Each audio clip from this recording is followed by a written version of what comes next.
He landed his helicopter between American soldiers and the people they were killing. In March 1968, Army pilot Hugh Thompson was flying over a small Vietnamese village called My Lai. What he saw from the air stopped him cold.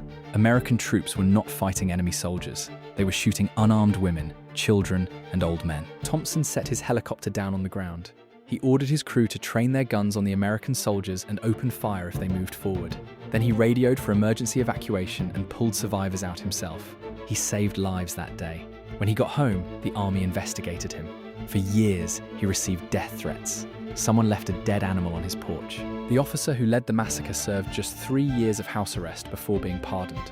Thompson waited nearly 30 years before the military gave him a medal for what he did.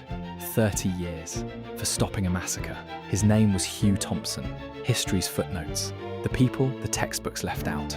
Follow for more forgotten stories that changed history.